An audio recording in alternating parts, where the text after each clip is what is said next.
Salam sejahtera bagi kita semuanya. Ini jujur saja, ini acara dengan topik yang menurut saya impossible di Indonesia ini. Bayangkan saya Islam, dididik untuk nggak suka dengan orang Kristen karena menganggap Gusti ini orang Kristen piro mbak? Gak wani jawab, karena kita tahu jawabannya apa. Nah ini saya diundang untuk mengapresiasi sesuatu yang rumit, yang bahkan para pendeta saja juga akan memilih untuk tidak mengambil itu ketika diundang oleh NU dan MUI untuk menjelaskan jane Trinitas itu piye to Pak? 3 dalam 1, 1 dalam 3 itu piye? Nah saya ketika diundang oleh beliaunya ini aku bilang ini kesukaanku ini. Nah yang ingin saya katakan teman-teman sekalian, bahwa posisi Yesus di dalam Islam itu dengan nama lain Isa. Saya KTP-nya namanya Muhammad Ansori. Tapi kalau jenengan nanya ke sana, pundi gerane Pak Muhammad Ansori, nggak akan ada yang tahu. Oh, Aan yang rambutnya merah, mereka tahu. Jadi kalau nanya Yesus di ini, mereka pasti gini. Tapi kalau Isa Al-Masih, oh ngerti kabeh. Artinya satu orang, ya satu person, tapi namanya banyak.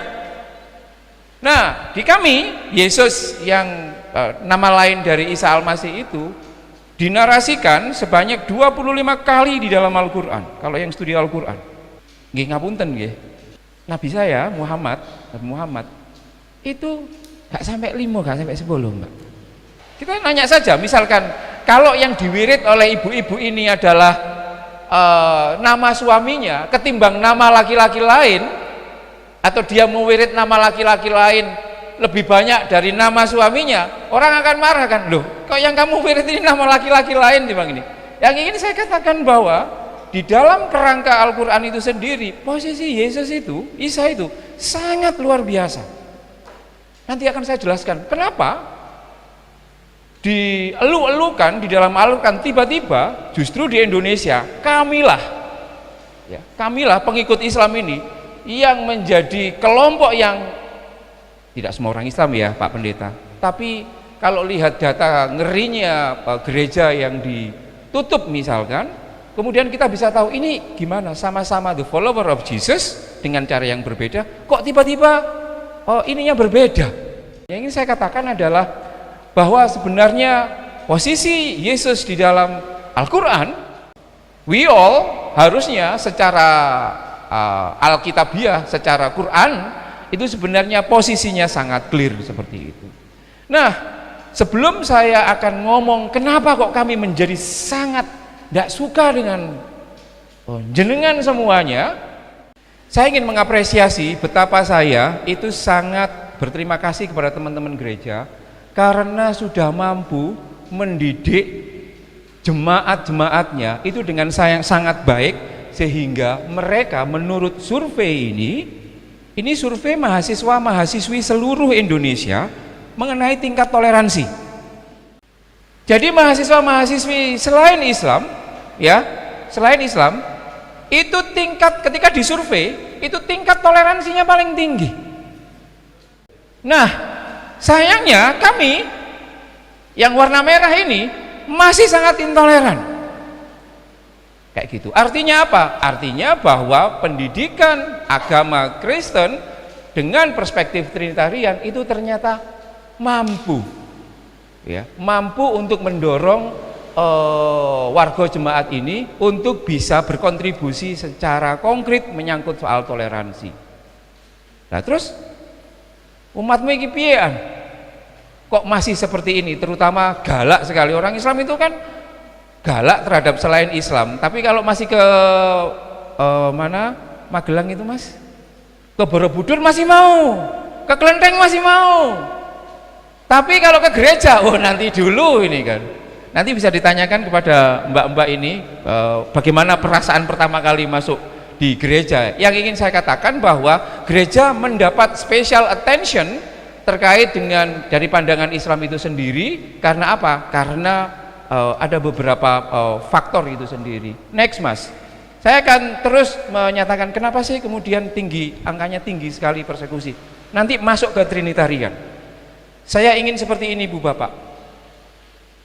Tidak mungkin kita bisa menolong orang yang sedang sakit kalau kita tidak memahami sakitnya, kita tidak memahami psikologi orangnya. Nah, kalau Ibu Bapak ngomong, kenapa kok tetanggaku yang awalnya itu toleran menjadi tidak toleran? Itu kenapa dan lain sebagainya, nanti ini akan menjadi bekal. Jadi menurut saya itu salah satu kuncinya itu adalah ada beberapa faktor. Next Mas. Nanti salah satunya adalah faktor dari Trinitas itu sendiri. Yang pertama, orang itu bisa radikal dan toleran, ini soal ketimpangan. Kalau kita kayanya terlaluan, ya keterlaluan, misalkan yang kemarin ya, yang Ditjen Pajak dan lain sebagainya, keterlaluan, itu kita marah. Biasanya ketimpangan sosial itu, yang marah itu kan yang menjadi korban, gitu kan Mas? Tapi dalam konteks ini, konteks soal identitas agama ini, justru yang marah itu justru orang yang sudah melimpah. Orang Islam itu kan menguasai seluruh jagat politik loh. Nggak mungkin, belum mungkin ada presiden yang di luar Islam, itu belum mungkin. Artinya apa?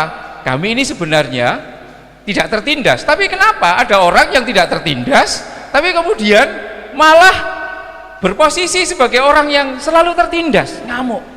Saya nggak tahu di Sragen ini. Sragen mungkin suatu saat bisa dicek. Ya, nanti kalau ada warga yang agak bagus ilmu politiknya Mas, coba running menjadi calon bupati Sragen. Nanti kena isu SARA atau tidak kayak Ahok. Kalau nggak kena isu SARA, itu berarti kedewasaan teman-teman Sragen kuat. Meskipun nggak jadi bupati. NU nanti akan ngomong, ya apik gereja ya gereja, tapi ya tetap ya milih tetap sing podo-podo. Podo-podo kayak gitu. Jadi yang ingin saya katakan adalah bahwa kalau dulu ada teori bahwa yang tertindas itu yang melawan, dalam konteks ini berbeda. Yang berkelimpahan itu justru merasa dirinya terancam. Jadi ini apa? Dicek ternyata semuanya normal, tapi kok jek loro. Nah yang kedua, menurut saya orang itu bisa radikal, bisa intoleran, itu kalau dia memiliki kadar angan-angan yang melebihi ambang batas. Kadar angan-angan terkait yang paling suci, yang paling murni, yang paling asli, yang paling benar. Itu kalau kadarnya keterlaluan, ia akan menyakiti orang lain. Merasa dirinya cantik, itu ini oke. Tapi merasa dirinya paling cantik, itu bermasalah bagi warga jemaat.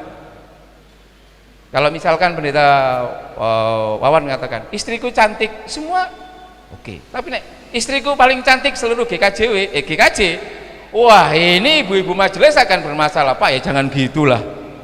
Karena kata paling itu selalu meminta tumbal orang ada di bawahnya. Nah yang ketiga menurut saya menjadi penting adalah kenapa banyak orang Islam yang masih tidak bisa menerima kekristenan dan menganggap kekristenan itu sebagai musuh, meskipun sama-sama mencintai dan mengimani Yesus. Ya, di kami itu ibu bapak sekalian masih ingat rukun iman kita toh? Di rukun iman kami, kalau di ibu bapak itu syahadat 12 lah. Kami ini tidak dianggap sebagai orang Islam Sunni sejati kalau kami tidak mempercayai Nabi dan para Rasul sebelum Nabi Muhammad. Yang termasuk kami imani juga itu adalah Isa, Yesus, Musa, Ibrahim dan lain sebagainya, itu masuk menjadi kepercayaan kami. Nah kenapa kemudian kami yang jelas-jelas secara teologi itu meyakini Yesus itu sebagai bagian penting dari kredo faith kami, ternyata kok sangat nggak suka dengan ini? Ada faktornya. Pertama adalah soal pewarisan memori ingatan terkait kesesatan kristologi dan ketakutan historik Indonesia. Jadi begini Bu Bapak, dulu sebelum kita merdeka itu orang Islam itu menganggap bahwa negara Islam, negara Indonesia itu miliknya orang Islam. Lalu Belanda datang, nyebarin orang Kristen, orang Islam kemudian menjadi gini, wah kok makin lama kok makin seperti ini. Wargane GKJ Taman Asri kok semakin lama semakin susut dan pindah ke GKJ sebelah. ada perasaan terancam. Nah, pada waktu itu Belanda itu juga memberikan perlakuan yang sangat berbeda kepada pemeluk agama Islam dan pemeluk agama Kristen. Jadi orang Kristen yang cuma 5% itu mendapat limpahan dana 1 juta gulden tiap tahun dari Belanda. Orang Islam yang jumlahnya jutaan cuma dapat 5.000 gulden.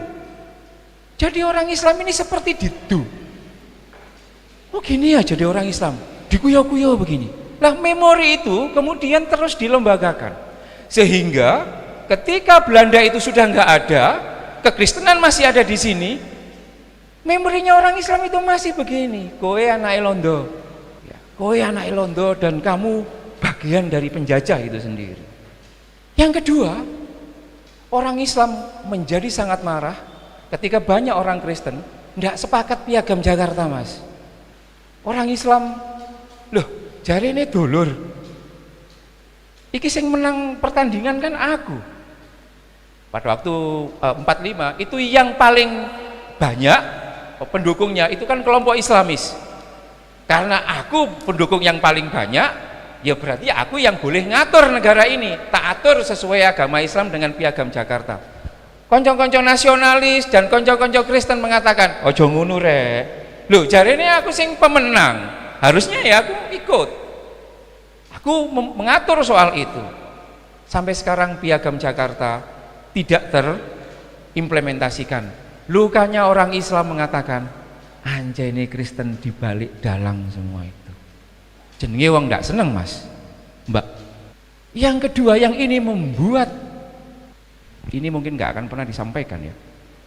Di sini ada yang baptis tahun 67, antara 67 sampai 69. Jenengan pasti kalau belajar sejarah. Nanti coba dibuka baptisan buku baptis 67 sampai 69. Itu periode menggembirakan dan periode paling gelap. Menggembirakan bagi teman-teman Kristen dianggap paling gelap di dalam narasi politik Islam. Yang tahu sejarah pada waktu itu GKJ mendapat limpahan sangat banyak pada waktu itu. Ada sekitar 1 juta orang itu minta dibaptis selama 2 tahun itu. Salah satunya karena gara-gara peristiwa 65. Bayangkan ibu bapak, orang Islam itu kan paling gopoh kalau ada orang yang awalnya dianggap Islam terus kemudian live di TikTok dibaptis secara live, itu kan pasti akan dilaporkan polisi itu. 1-2 orang. Ini hampir 1 juta orang itu minta dibaptis. Kiai-kiai pada waktu itu ndelok itu karo ngersolo ibu bapak. Ya Allah. Ini bayangkan tiba-tiba separuh dari jemaat GKJ Taman Asri bedol desa nang Taman Murni. Oh, ele-elean loh, iki ini. Loh, ya kan? Perasaan majelis gimana? Ya, perasaan. Iki mah separuh, Mak.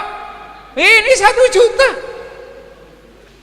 Jadi pada waktu itu seluruh politisi Islam merasa dirinya terluka. Ancen bener sing diomongno Al-Qur'an bahwa orang-orang Yahudi, akhirnya dia mencari justifikasi. Benar kata di Al-Qur'an bahwa tidak akan rela wahai Muhammad, cari pembenaran, tidak akan rela orang walantar tu angkal Yahudu wala nasoro hatta tatabi amilatahum. Orang itu kalau marah, kalau yang marah itu pendeta, dia mesti akan cari justifikasinya di Alkitab, Bu, untuk mengatakan bahwa itu adalah benar secara biblikal. Sama dengan itu. Tuh, benar kan yang dikatakan di Al-Baqarah 225 itu? Tidak akan pernah rela wahai Muhammad sampai orang Kristen dan Yahudi itu melihat kamu dan umatmu masuk ke agama mereka. Benar itu. Jadi memang orang-orang Kristen yang ada di Indonesia itu musuh dalam selimut. Itu sebabnya orang Kristen, orang Islam sangat takut dengan kristenisasi. Ya toh Mbak? Oh dedek gereja lo ya. Ini nanti kalau difoto viral ini nanti dimarahi sama ketua PCNU. Tapi ini oke. Ini oke. Nah, saya ingin mengatakan bahwa kita di Indonesia mewarisi sejarah itu, dan sejarah itu kemudian diwariskan. Dan orang Kristen tidak pernah mau terbuka juga untuk mengatakan itu. Orang Islam akhirnya ya kamu nggak ngomong ya berarti iya. Itu alasan kenapa kami sangat takut ketika ada tiba-tiba muncul gereja di banyak tempat. Karena apa kok takut itu? Ini kan negara Pancasila. Iya. Di dalam tradisi kami didoktrin bahwa selain Islam, terutama orang-orang Kristen, itu adalah bagian dari. Karena apa? Karena menurut doktrin yang ada di kami, Gustine sampean semuanya itu tidak esa, tapi tiga. Kami tidak pernah diajar soal Trinitarian. Kalau nggak percaya nanti sampean keluar aja di sini, ada tukang becak atau mbak-mbak penjual bubur. Anggap saja dia Islam, takon aja. Mbak, Gustine wong Kristen iki piro? Totoan piro? Totoan rokok gitu. Dia akan pasti ngomong 3. Bukan karena mereka ini, karena mereka nggak tahu, karena mereka nggak pernah dididik. Saya akan masuk kepada itu faktor sejarah di Indonesia. Kami pernah luka